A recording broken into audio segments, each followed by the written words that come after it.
Today's interview is with German Buendia. German is originally from Colombia, and he came over here in 1993 with his parents and his brother to try and start a better life for themselves. Very commendable. And he talked about how he started out really poor, joined the Marine Corps, still in the Marine Corps, is retiring next year, but at some point found out about real estate. I found out about the power of real estate and what could be achieved. So he's been on quite a roller coaster journey and is destined for great success. I thoroughly believe that. So a lot of cool stuff to unpack in today's interview. Make sure you stick around for all of it. As always, like and subscribe on Wrestling with Real Estate, the YouTube channel. Go to the WWRE Podcast and give me a 5-star rating and write me a review if you think it's worthy. And I'm looking to speak to as many of you as possible. If you're interested in real estate in any shape or form, I'd love to talk to you and see if there's any way I can help you. We can have a conversation to see what's next for you. So go to the link in the description down below and sign up there, or go to wrestlingwithrealestate.com, and also you can sign up there as well. And we can jump on a call and see, if there's any way I can help you. I would love that if I was able to. But before that, enjoy today's phenomenal interview with German Buendia.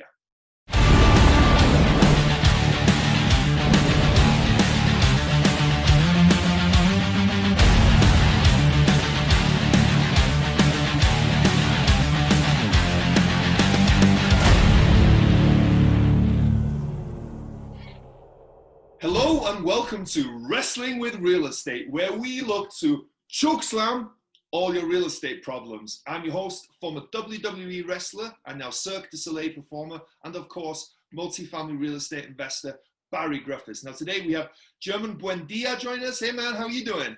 Good, man. Thank you so much, man. I love the energy. I love your podcast, man. I'm so excited to be here. I'm so excited too. We were having a great chat beforehand. I'm really excited to kind of record and share it with everyone else, right? Because a lot of times you have your own podcast, right? You and your brother. A lot of the good stuff happens beforehand. So I've always got to remind myself, don't talk too much beforehand. Hit that record button and get it on the record so that people can share it. So cool. Well, we're going to get a lot of good stuff today. I already know that, that's for sure. But before we kind of jump into all the conversation and wherever we go. Do you want to give us an idea about your background, what you've been up to, and what your kind of current focus is now? Yeah, man. So my background, I was born in Colombia. I came here to the United States in 93. I went to high school. I joined the military in 2002. I'm about to retire from the military. My brother and I started a podcast, like you say, REI Brothers, that focuses on multifamily investing, just like you do. And right now we have a portfolio of 20 doors in Ohio. And we also raise capital for other investors in the multifamily sector, and our goal is to help people, get where we are and even further, because that's what we're trying to do every day. Help people out there, inspire people, and also help other people with their investments by us raising capital for them. Yeah, I got to ask you, are you a soccer fan then? Oh, dude, of course, man. Valderrama, is he the best player ever for Colombia? Oh, man, I don't know. I'm a big fan of Falcao. Oh, Falcao. Okay. I named my son. My son is Anthony Falcao. That's no way. Okay, you're a big he was a big. Yeah.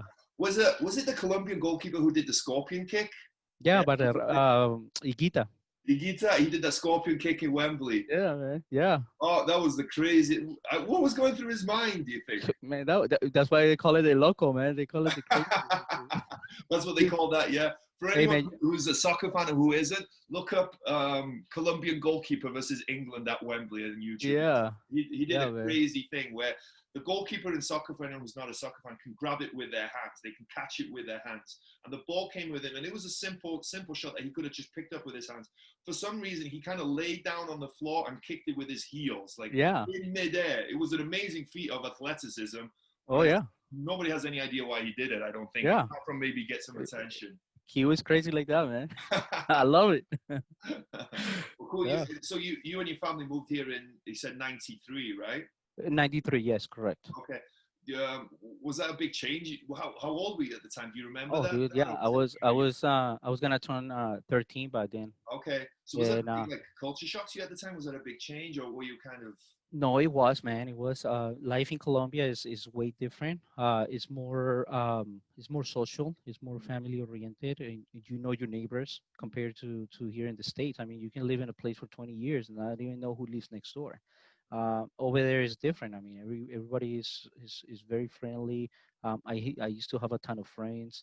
I come here and I don't know, I don't speak any word of English, and um, it was not only that, but we were very I wouldn't say well accommodated, but we were like middle class in Colombia, and we came up here and we were like at the bottom of like poverty. So it was just our family. It was five of us in a small room. Um, there were mice and rats in that apartment. um, but looking back, man, it was one of the happy some of the happiest years of my life, because we were really united, as a family. We were always for the same goal. We weren't materialistic, because in Colombia, even though we had a roof under I mean, above our heads, and we were well accommodated and all that stuff, we were never raised to have many toys and to like have the brand new clothes and brands and all that stuff.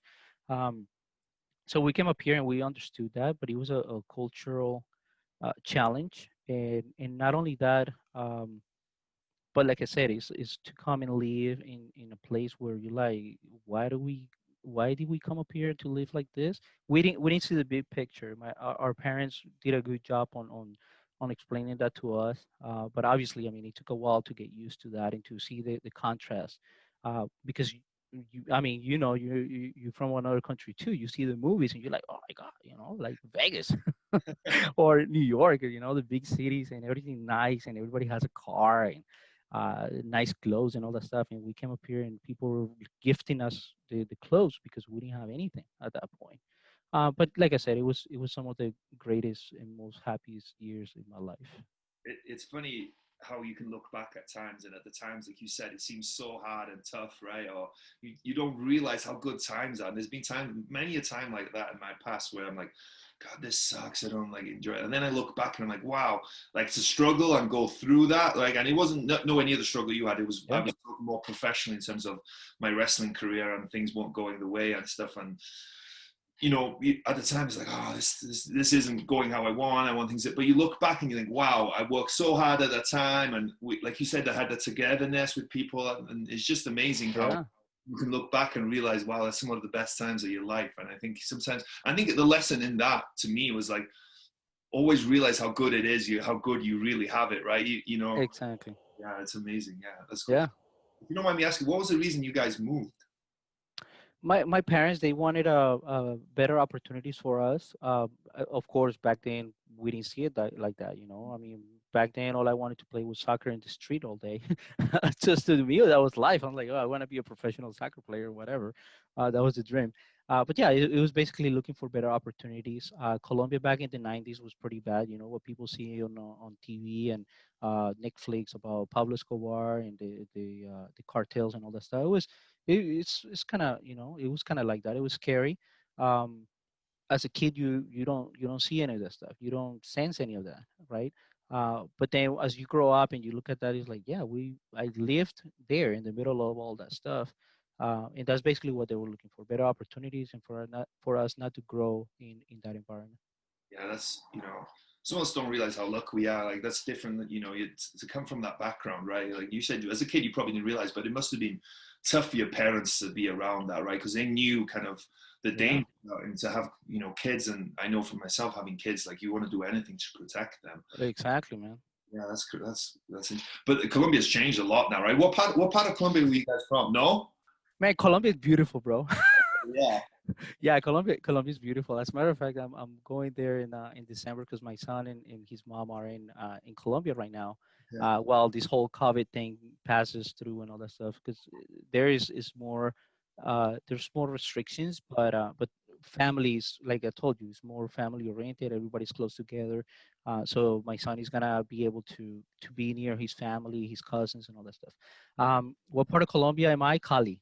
That's in the Pacific coast of Colombia, and my son and his mom are in Barranquilla. That's in the north coast of Colombia. Okay, cool, cool. Yeah. Everyone always hears about Medellin, obviously. I never been there, man, but I Oh, want to go. Medellin, oh, okay. I want to make some contacts out there in regards to investing. There's a lot of real estate investors out there, so we want Yeah, to start.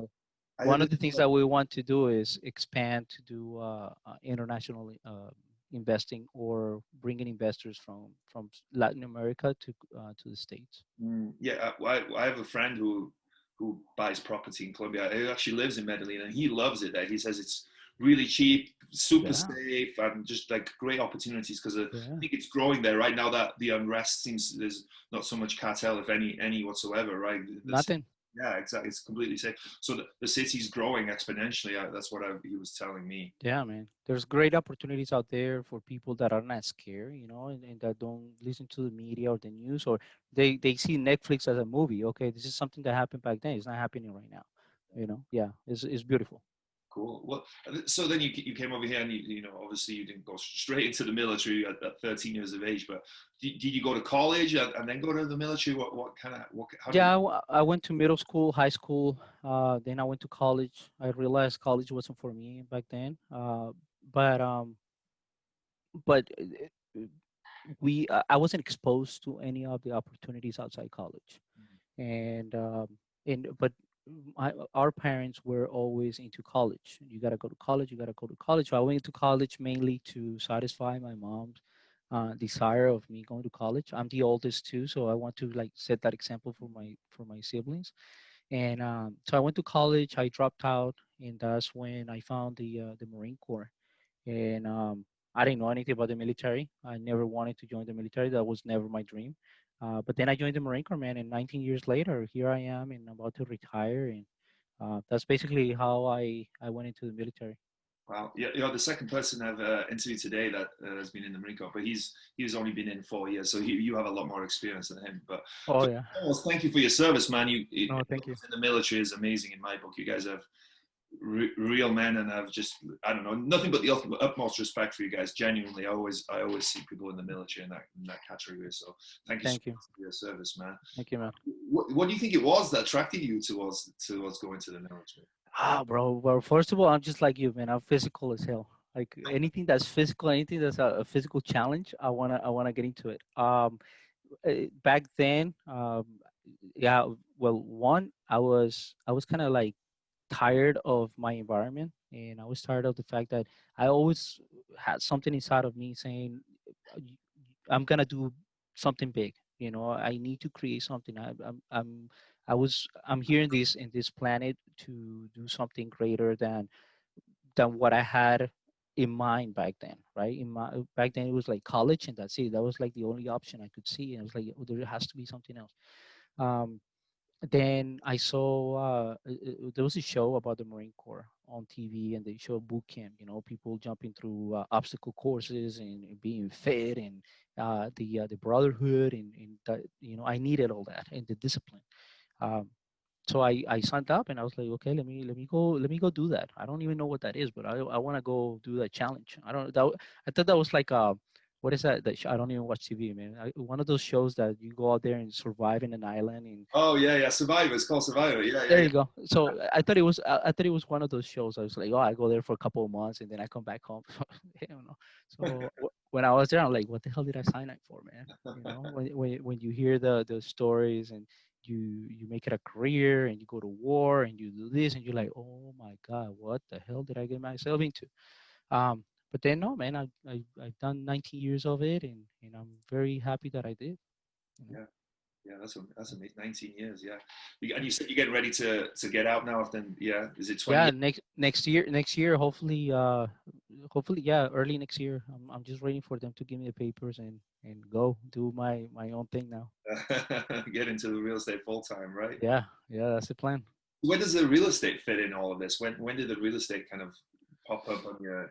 Oh man, real estate has always been in my mind, but I always thought that it was for wealthy people, and the people that was kind of like on our level back then, or kind of like approachable by us.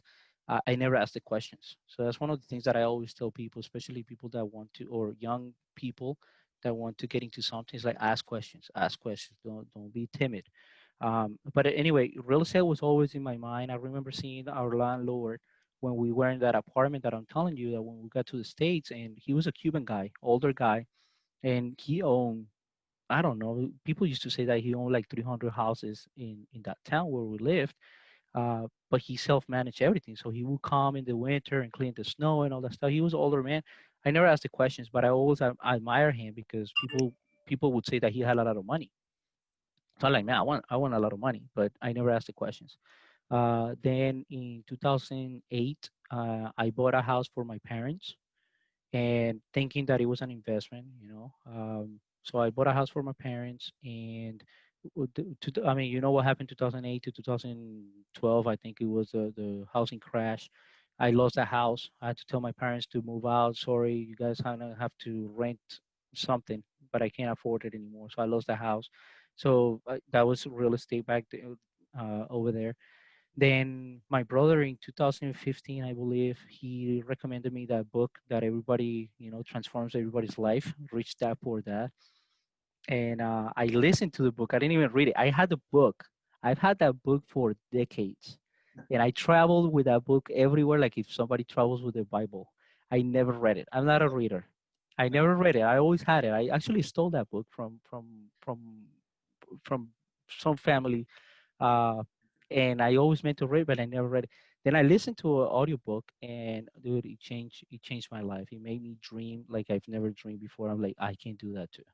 Mhm. So that's when real estate actually kicked in, and I was like, wow, man, that's something I can do. So Yeah, that was in 2015.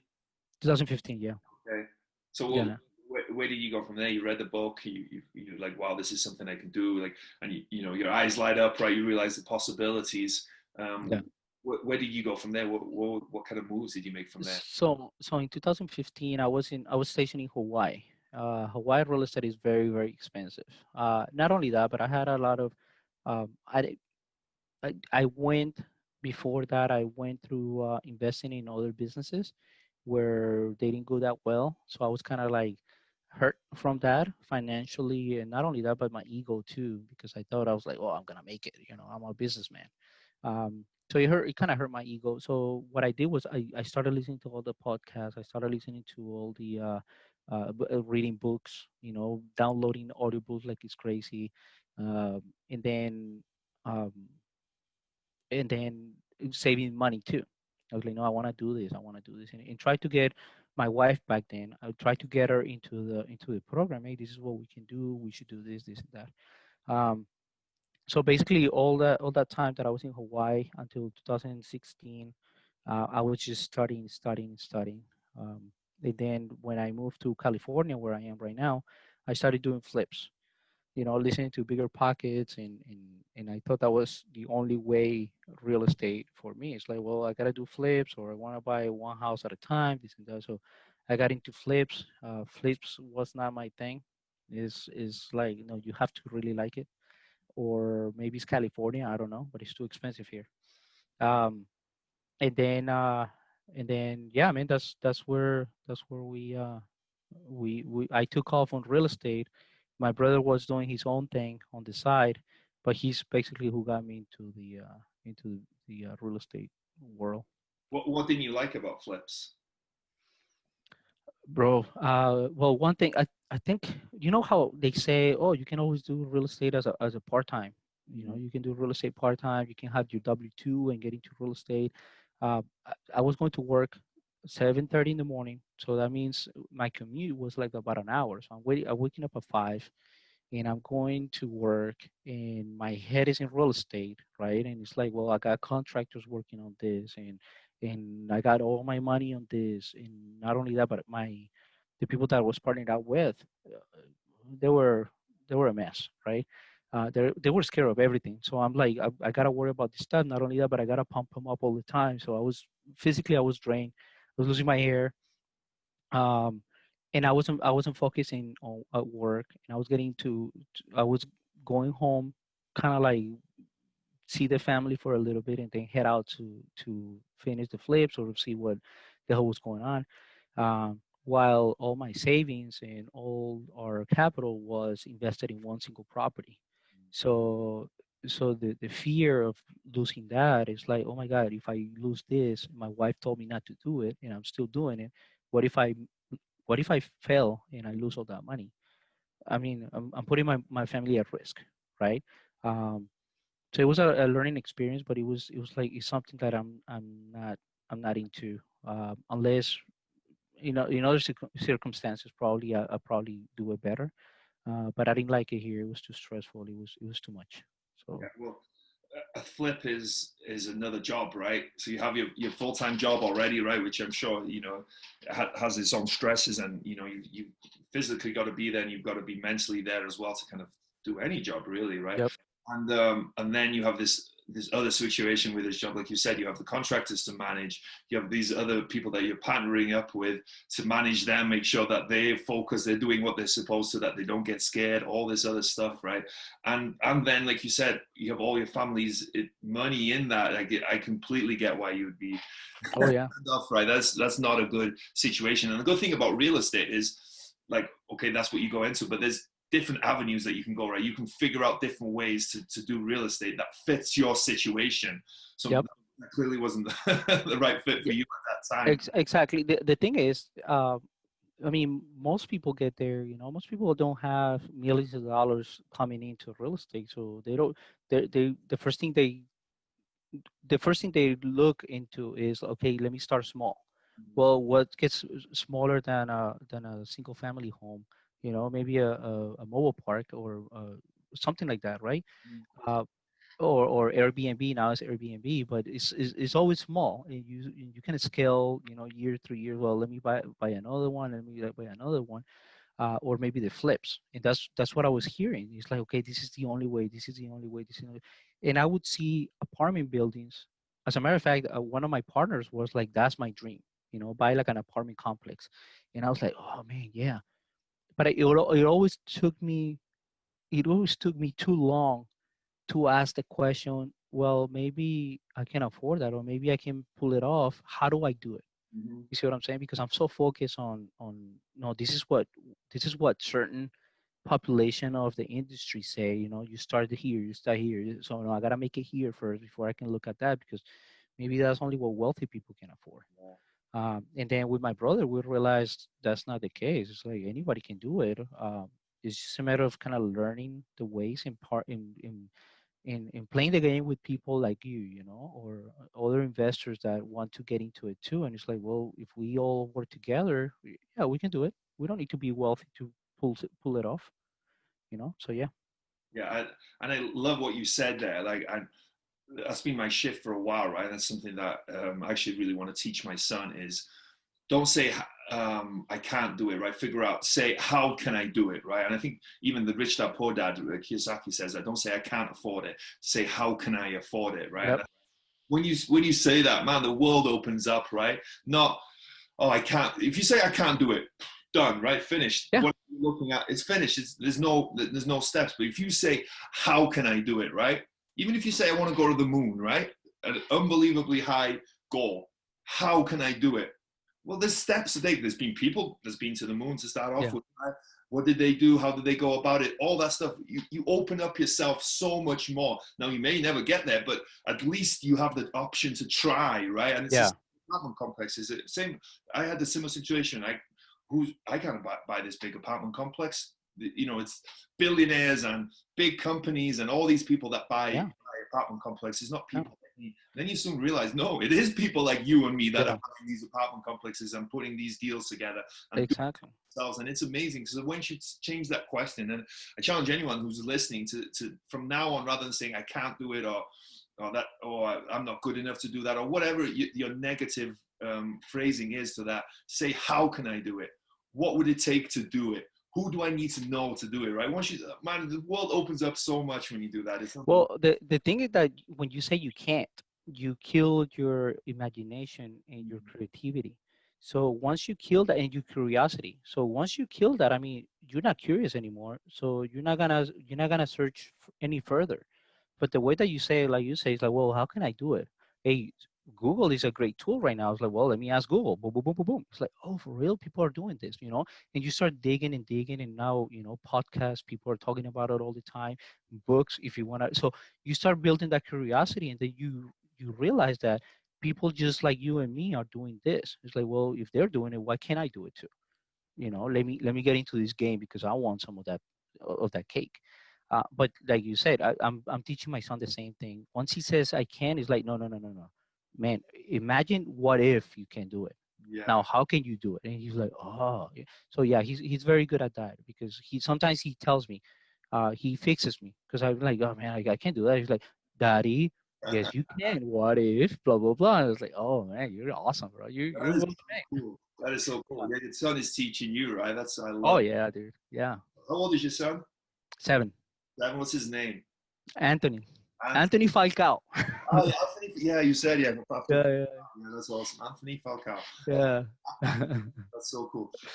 So then, you were in California trying to flip, right? And you realized it wasn't for you, and it was tough there because of prices and everything like that. So then, what was the next step from there?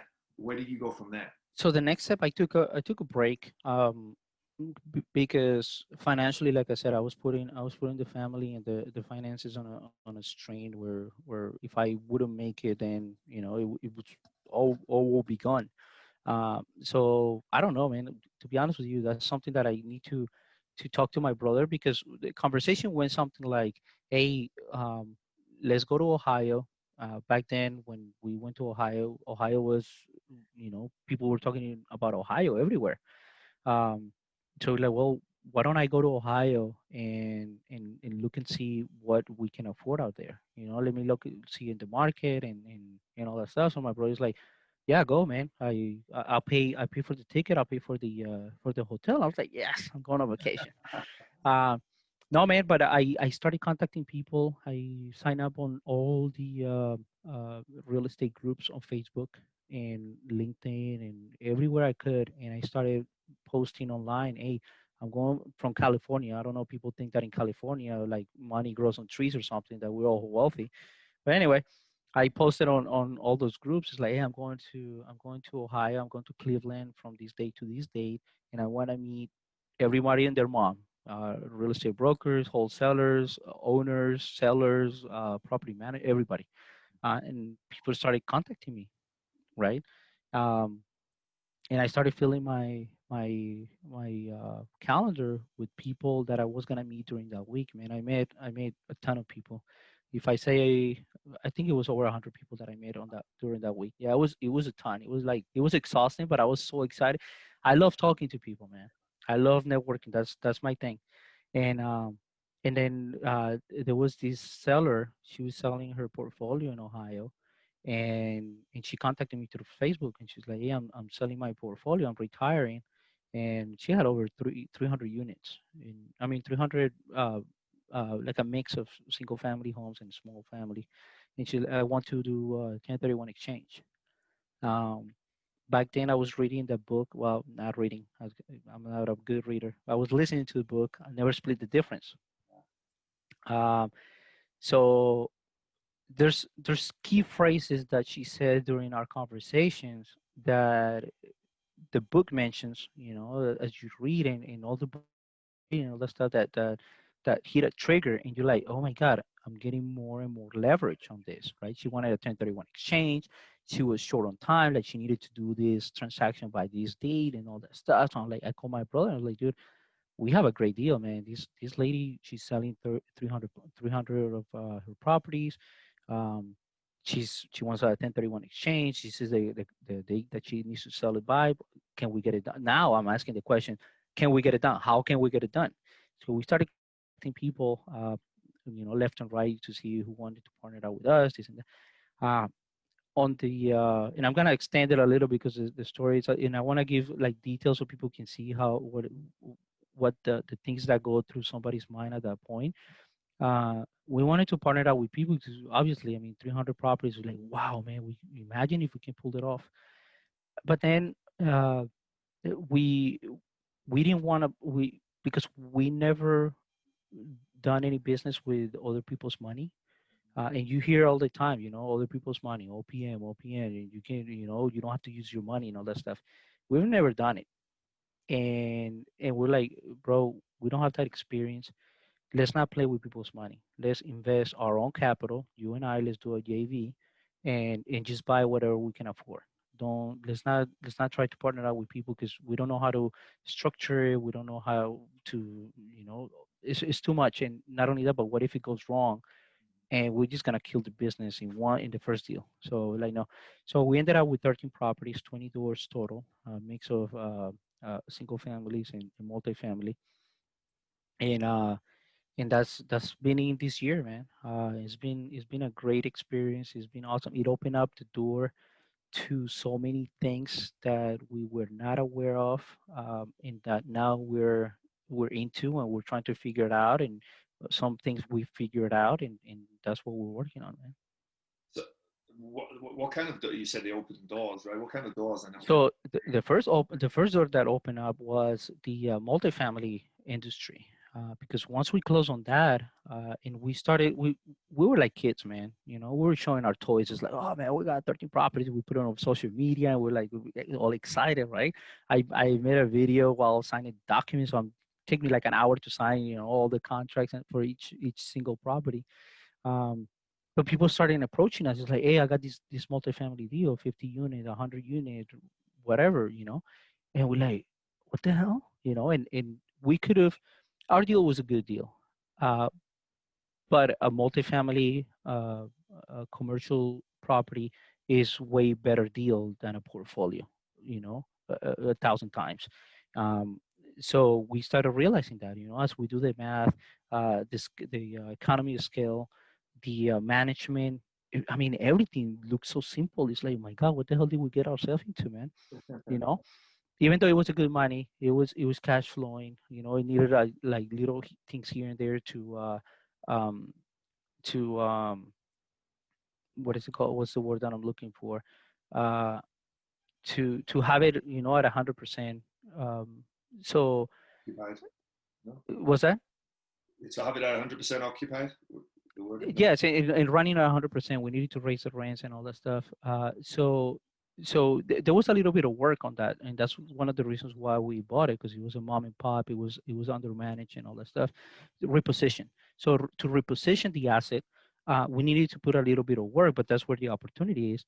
But we have 13 properties, all throughout the city, while if you get a multifamily and you buy a building, it's just one building, one asset, one loan, one inspection, one everything, right? And not only that, but the financing on commercial is way easier than single families. We have to do 13 inspections and 13 appraisals and 13 is, oh my God, it was a headache.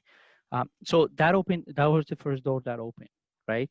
And then as we started bragging, I would say bragging, but it wasn't bragging. It was just exciting that we were doing this. We never thought we could do this, right? So we're like, oh my God, we got 13 properties and we're doing so well, blah, blah, blah. And we're trying to like make people excited about it too. Because again, like I told you before the podcast, our goal was to to encourage people to do things that we're doing and they're doable. So we created our podcast. And I mean, the podcast, man, opened more possibilities and opportunities once you meet people like and other big players that they give you free advice, they tell you their stories, they then the magic happens before and after the podcast where you start creating those connections with like, hey man, if you need anything, let me know. And you start creating those connections and it's like, wow, now they open up their minds and their businesses and everything they have for you during this time, during the podcast. So we started meeting all these people that it's like, wow, man, like I want to do that. It's like, well, let us know if you need any help. Um, so our network grew like crazy, and yeah, it's opening up so many opportunities, things that we last year probably in the summer last year we weren't even thinking about it. We weren't even grasping the world of multifamily real estate investing, and it's just, I mean, it's endless the things that you can do with this. Yeah, it is right. There's no sky's the limit in terms of what you can achieve if you Mm-hmm. real estate is just amazing like that. That's Yeah. why I love it. That's cool that that first deal. It really is, right. It just opens so many doors to you, right. It's just like you said. Once people know, for one, that you guys are closers and you've done a deal, they bring you other deals, right, because they know that you guys have that ability to buy the Yeah. property. But also you meet people and you learn, you make a profit as well. Yeah. Hopefully, right? Yeah. You make a profit as well. It's Yeah. all those amazing stuff. And but it's important to highlight also that it's not so much the closing, because we have a lot of people that it's like they're desperate to find their first deal. It's like, how do I get the first deal? How do I get? Hey, dude, you can close on anything, right? But the work that comes after that, that's what you need to get ready for.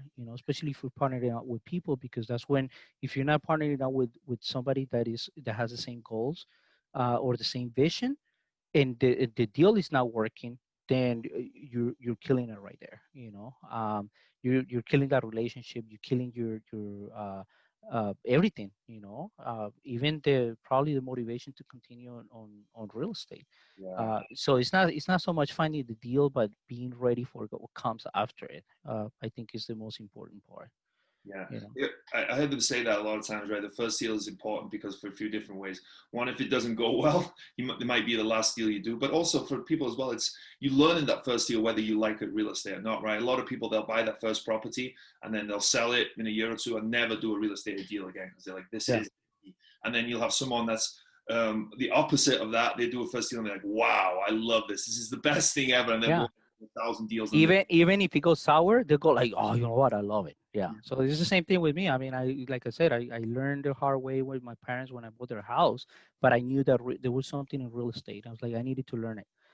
Even with my brother, man. I mean, we bought the portfolio back in November 2019, so it's been a year, just a year right now, and we went through COVID, and we weren't expecting that. Our plan was like 3 months. We repositioned this, we refinance it, we get our money back, and we keep continue investing. Okay, none of that happened. It still hasn't happened, but we're so excited. It's like, well, okay, man. So we at least we were able to go through COVID with the minimum experience that we had managing the big portfolio, that if we did that, we can do more than that. So we're pretty excited, even though things didn't work the way that we wanted. But our vision, like I said, it's important to have the same vision, the same goals with the people that you're working with. Otherwise, they're gonna jump the boat, and you're gonna be like sinking by yourself unless you know how to sail that boat that is sinking. yeah, yeah. Yeah. I think even though it hasn't happened yet, I'm sure it'll take a little bit longer for you guys, right? It'll happen eventually. You guys will get it to where you want it, and it'll be fine. Yeah. There's a little bit of a speed bump, right? It makes things a little Oh bit. yeah. Yeah, yeah. I mean, right now, I mean, we have it at 90%, and by the end of the year, hopefully, and I just talked to my property manager today. In the next 2 weeks, we're gonna have it 100% occupied, running smoothly the way that we wanted it back in March when they closed everything.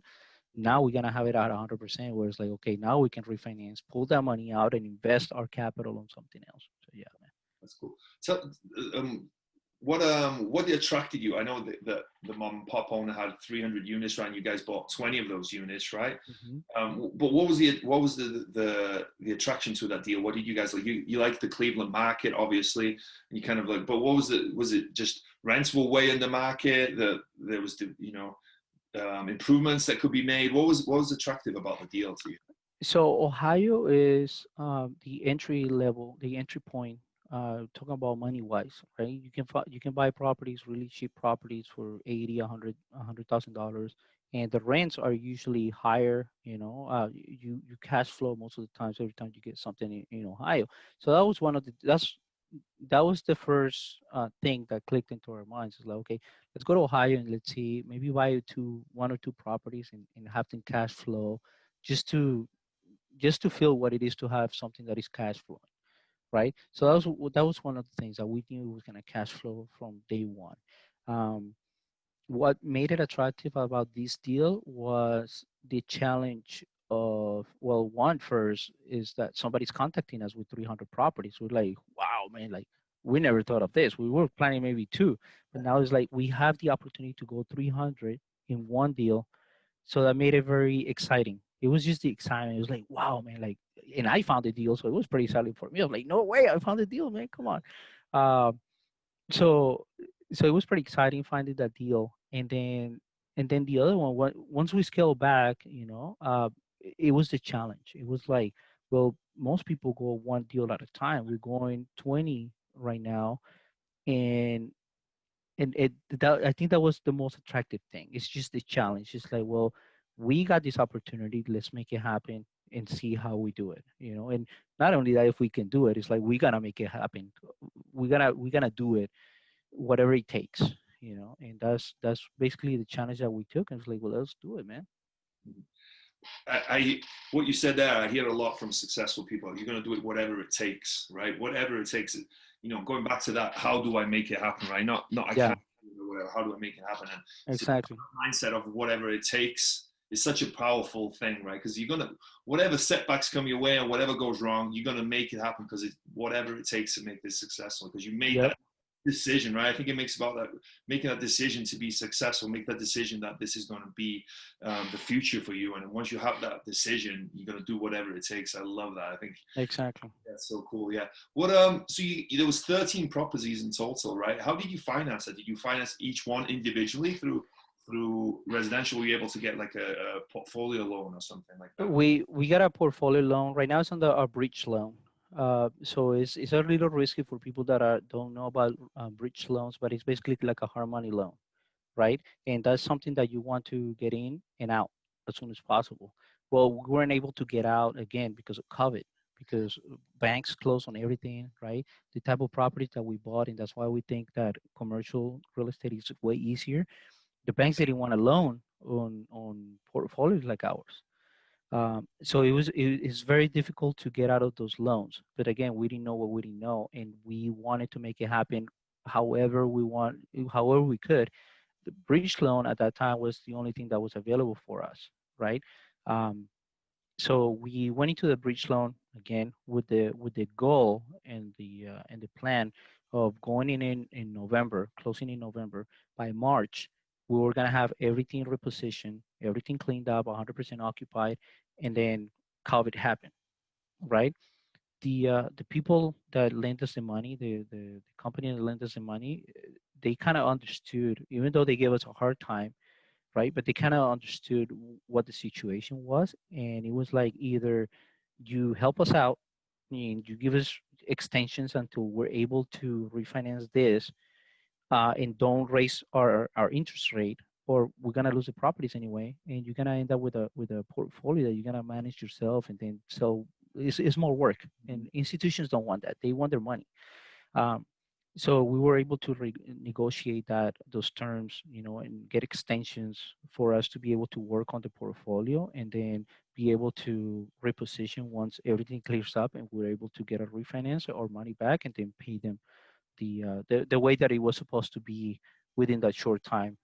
So yeah, those are things that you learn, because it gets scary when you look at the terms, and you're like, oh my god, dude, like, the loan is gonna be due, and we're not gonna be able to pay this because we can't refinance. How do we do it? And you start again asking those questions. It's like, hey guys, look, this is the situation right now. How can we make this happen so you don't end up with this portfolio, which is not uh is I mean, it's not 100% the way that you guys want it. So you guys gonna sell it and you're gonna lose money, or you help us out and we can reposition this and then pay you the money that we owe you. Yeah, they understood, even though it took us several months to come to those. But again, asking the question, see, hey, how can we make this happen? And it worked out. At the end, it worked out. I think communication is key, right? Like you pointed out there, you guys could have buried your heads in the sand or try and, not communicate with a lender. But just like you said, lenders aren't in the process of managing property and taking property back. That's not what they want. They'll do it, of course. They're not going to really be soft with you on that. But if you explain to them the situation and show them, why it makes sense to them and have that conversation, most of them are willing to work with Yeah, people, especially considering the circumstances, right? It wasn't any exactly. guys necessarily. It wasn't through bad operations or management that this happened. It was just such a freak event that nobody Yeah, had seen, right? So yeah, exactly. have that conversation. Most lenders, I feel like, are understanding to that. Yep. How was it? So you guys had 13 were they all over the city, or were they located quite close No, together? they're located quite closely within the 2 mile radius. Mm. But again, it's not one building, Yeah. So So was yeah, the they're management aspect of it difficult? Was it hard finding someone to manage them? Like, because obviously, like you said, if you have one property, that's only one trip that property manager has to make to that property. But if you have 30, that's 13 different stops. yeah. So we've been lucky enough, to be honest with you, we've been blessed with the property manager that we got and the contractor that we got. All Mhm. those horror stories that you hear, on podcasts and you read in books and blogs and all that stuff, we were so scared of those. And obviously, I mean, we went into looking for those with those expectations, like, oh my God, how many property managers we're gonna go through, how many contractors, how much money we're gonna lose on this. But we were lucky enough to find it first shot. We got the property manager. We had two people on the pipelines. We interviewed them, and then we just picked the one that we have right now. Um, Same thing for the contractor. The contractor was a little more difficult because I've lost money with contractors. My brother did too. So it was more of like, man, it's like, I don't know if I should trust you. But the guy was like, check it out. I'm going to do all the job. You pay me when I'm done. Wow. Because he was asking us for a lot of money, like a 50% uh, when he before he started, to buy the all the things and pay his workers and all that stuff. And I was like, come on, man. It's like, dude, like I want to trust it because I'm the kind of guy that trusts everybody. And I was like, dude, I want to trust you, bro, but like I don't know how to do this. Like, can you start the project and then I send my property manager to verify that everything's getting done, and then we pay you, we start paying you. And he's like, don't worry about it, man. Check it out. I want to do business with you guys. I want to continue this relationship, and I know you guys are serious. Let me do the job, and you pay me guys later. And we're like, okay, let's see what this guy comes with, man. 2 weeks later, he's done with everything. Three units. You did three Um, minutes in 2 weeks. in Wow. 2 weeks, man. He was like, bam. So we're like, wow. So once he showed us the process, we were like, hey, dude, it would be unfair for us to wait until he finishes. Let's send him the 50% that he was asking for, even though it wasn't in the contract anymore. We paid him, and then we paid him another 25 once he told us like, hey, next week I'm gonna be done. And now we're just waiting on the walkthrough for him to tell us, hey, rent the units now. They're ready. Um, because obviously he's a contractor, he's just supervising other workers. Mhm. But we were blessed that we didn't go through any of those horror stories. I think we had enough with COVID. Yeah, you had plenty of other issues, right? You know, Yeah, yeah, last thing you need was a contractor going bad on you. yeah. That's awesome. So yeah, that's Yeah. cool, and it's cool that that property is going in the right direction, and shortly you'll be able to pull out some money from those deals. Cool. Yeah. So then, what was next from you from there after you did that in November of last year? Where did you go from there? No, well, in regards to properties, we had two deals, multifamily deals that we raised money for. We raised almost, I think it was over almost $500,000 in one day for two deals that we had. 150 unit, and the other one was 24 townhomes right next to each other, and in Ohio too. They were like around Cleveland, and we were raising money for those. But I mean, thank God for some weird, uh, I don't know, force of nature. COVID came in, and the deals went down. Um, Again, back then at that point, once we closed on our portfolio, and the opportunities started arriving, we got excited and we started telling friends, and all those friends started telling us, hey, dude, I want to get in, I want to get in, I want to get in. So we raised all that money. We didn't know anything about syndication. We didn't know anything about how to manage that money, how to do anything, right? And not only that, we didn't even know COVID was coming. So the deals fell off. The money never came through and all that stuff. Um, but that's basically when we realized, like, well, we can't raise money too. How do we do it? Again, the question is like, how can we do it the right way, the legal way, and not let anybody down? Because we've been let down before. We don't want to do that to people.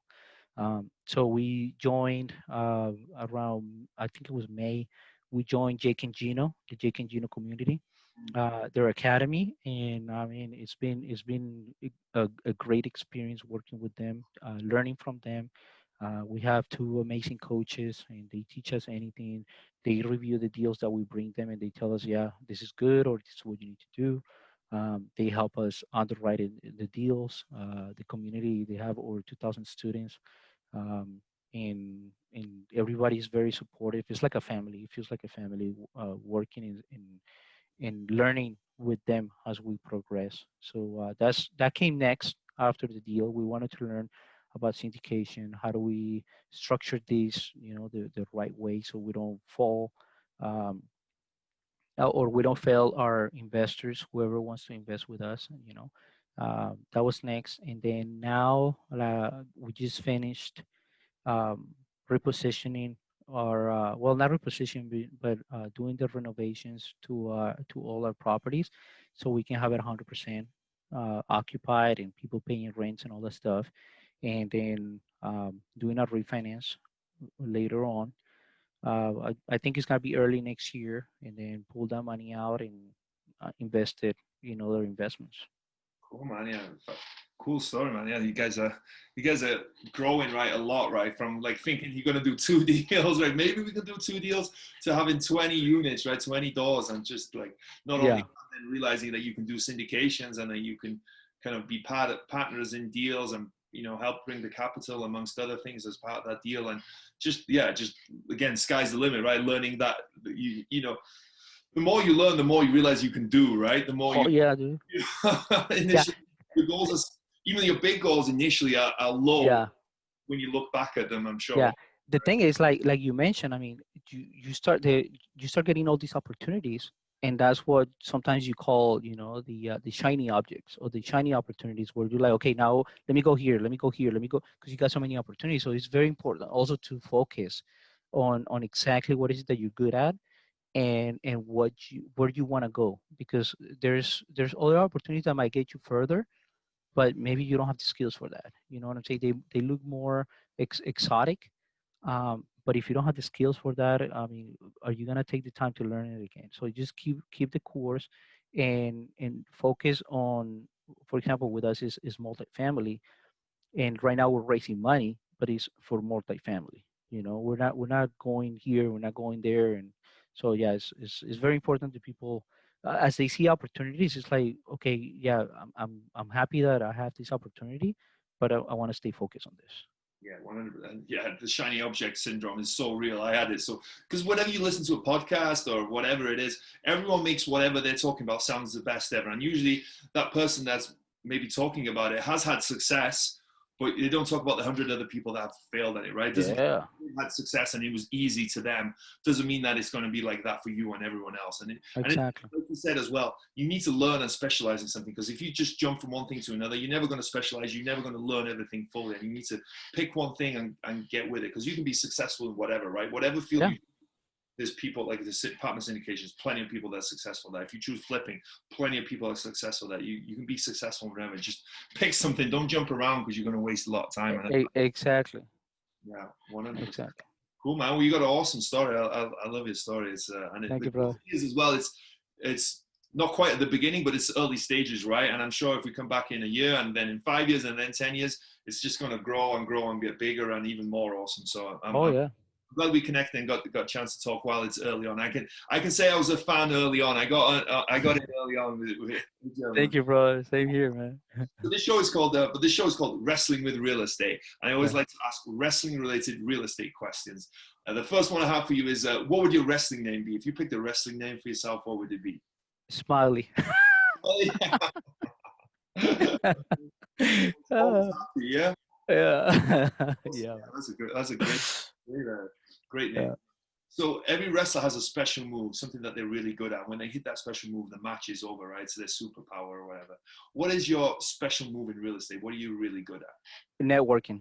Yeah, creating Yeah. relationships, getting to know people. Yeah, networking. I love it, man. I love talking to people. I love creating that relationship and those opportunities, bringing those opportunities to the company, and yeah, me being able to be the one that brings the people in and gets people excited, and um, that's my superpower. Yeah. Awesome, awesome. What's been the biggest body slam you've taken? Biggest body slam. Oh my God, man. Oh, man. In real estate. Yeah, yeah. Okay, it has to be real estate. Um, I think losing the house that I bought for my parents back in 2011. That was the biggest body slam in real estate. Yeah. Yeah, man, I'm sorry that happened. That must have been tough because I'm sure you were coming from your background and parents doing everything. You were so excited to Yeah. buy that house, I'm sure, and provide that to them. And Oh yeah. I'm sure that was mentally really tough. Yep. But you're gonna come back. You bounce back bigger, stronger than ever, and it's gonna. Oh yeah. It's still my dream, man. I still haven't been able to afford that, but I want to be able to one day be like, hey mom, dad, this is your house. Awesome. It'll happen for sure. It'll happen for Yep. sure. So was there a moment that you were standing on the top rope getting ready to jump, but you were too scared? What was it and how did you overcome it? That I was too scared. It wasn't, man. Okay, so the moment was when we got that opportunity for that portfolio. It wasn't scary at all because it was like a out of body experience, and you probably experienced that in wrestling where you're like, how the hell did I pull this off? You know what I'm saying? Where if you probably think about it 1 second, you wouldn't do it. You wouldn't done it. Um, but then that was basically it. It's like, okay, it's scary, but I'm not thinking about it. I'm just going through emotions. Let me jump and do it. You know, how did I overcome it? I think because of that, because I let my out of experience, and it happens a lot with me. I don't know. It's kind of weird. I don't know. It's kind of weird and I kind of let that other me that has no fear and has no nothing. I let the other person step out of my body and be like, you deal with it, man, because you're never scared. Let me watch you. Let me enjoy watching. So that's basically what happened. It's like, but it was scary, but I wasn't scared at all. It was more of excitement. Uh, but then it was just that it was an out of body experience that helped me get through it. Yeah. And you got to teach that skill to me. That's awesome. Just like sit back, like, all right, you got this, bro. You got this. Yeah, dude, it's weird. I don't know why. That's cool. That's cool. Well, hey, man, this has been awesome, man. It's been such a fun interview, man. I really enjoyed your story. I really enjoyed everything you've done so far and I'm going to continue to do. So I'm excited for what's coming next for you and for all the success that you're definitely going to have, right? Thank you So much. But before we kind of sign off, tell people where they can find out more about you, your Instagram, your podcast, anything you have to plug, and where can people get a hold of you as well? So my brother and I were very approachable. We reply to every message that we get, our emails and everything. So, but the best way, well, they can find us on LinkedIn, German Buendia, or Oscar Buendia. They can find us on our website, www.gooddaycapital.com. And also, I think the one that we use the most and we're more proficient at is our Instagram page, REI_Brothers. And yeah, we're very excited to talk to people, investors, people that have any questions. They can approach us, and we're happy to answer and motivate anybody that wants to get into this space. Awesome. Well, thank you so much, man. It's been an awesome interview. I'm sure Anthony Falcao is going to turn out to be a soccer player as well, right? One day. Oh, dude, man, that would be awesome. Man, have an awesome day. Thank you so much. You too, man. Thank you.